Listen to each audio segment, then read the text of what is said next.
Yeah, that's this right here is one thing I've noticed that's pretty common in the game so far. You'll walk up to a group of people, and there's at least two or three people who are identical. You see this in and around Hogwarts and Hogmeade. Um, yeah, it's just yeah, it's not terrible, but it's kind of funny. Um, Yeah, so I am noticing some technical issues with the game, and the more the game opens up, the more you kind of see it on the way to Hogsmeade. I noticed if people popping in, objects popping in during cutscenes, like you'll be taught like several cutscenes in the first 2 hours of the game, and you'll see pop-ins, objects, people. You'll see some weird shimmering effects around certain characters you're talking to. Very much reminiscent of that shimmering effect around that guy in the pool in Dead Island. Uh, how his the outline of him sort of shimmers in the pool. You're seeing stuff like that. Revelio.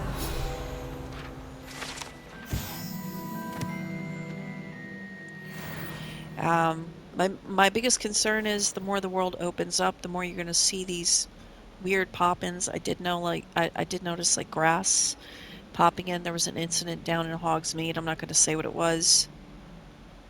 But after that was over, I was walking across the cobblestone center of the that area of Hogsmeade, and like a cat popped in, like loaded in right in front of me. Um, so these moments with popping in, like objects popping in, people popping in, um, the exact same NPC standing in one area talking with other NPCs that are identical to that NPC. It's these things are a little immersion breaking, and the variety of NPCs in this game are good. So I think they need to sort of revisit that and maybe help rotate them around a little more. That would probably help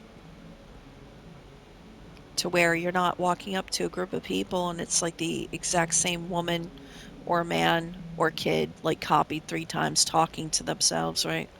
But mostly the texture or the object pop-ins are the most interesting and the most immersion breaking right now.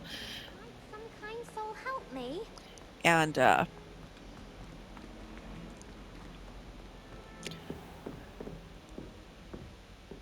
there's issues with lighting effects where you'll walk into a room and if the sun's coming through the windows, it's very janky. The light that's streaming through the windows looks rough.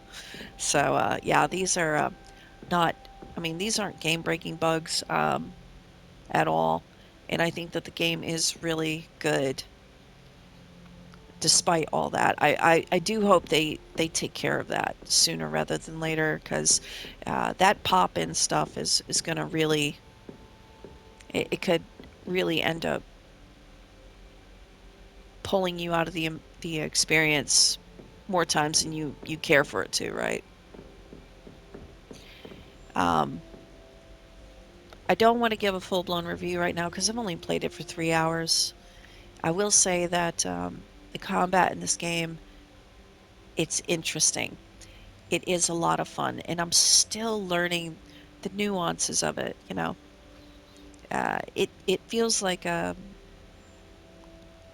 Dragon Age combat for mages, only like a lot heftier, and it feels good. It feels good to fight stuff in this game.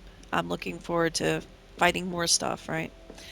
Um, yeah. As soon as I get a few more hours under my belt, I would like to sit down and maybe do a review.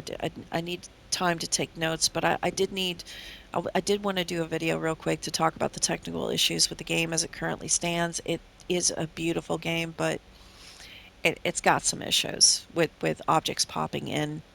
Um, it's nothing weirder than that you'll have a cutscene and all of a sudden a student just pops in like right behind Professor Fig or Professor Weasley, and that's another thing. I don't know. Um, Characters like Professor Weasley, when they're in a cutscene and they're talking to you, like their movements don't look right. It looks almost robotic when Professor Weasley's talking to you, compared to like when Professor Fig is talking to you. Um, some of the other professors, I mean, I haven't really talked to too many of the adults. I think the headmaster is a little on the robot-y side. Uh, these are all things I'm sure they'll smooth out, with a couple patches here and there. Um, I'm curious to see as this game gets in more and more people's hands, how many people are going to complain about the combat because it is tricky. You got to spend time learning it. Um, I wonder if it's going to turn into kind of like another Callisto Protocol where, people didn't like it because it was too different. Some people did not like the combat in Callisto Protocol, and I would argue a good portion of it is because it is different. So, but yeah, so far this has been a really fun experience, and I hope they address those issues with the robotic characters, the way they talk to you, like it doesn't look right. The object pop-ins, the weird lighting effects that look almost broken. Hopefully that gets taken care of. I'm sure it will. Um, I don't want to say too much more about the game, right? I need time to play it, put a few more hours in it, and then talk about it.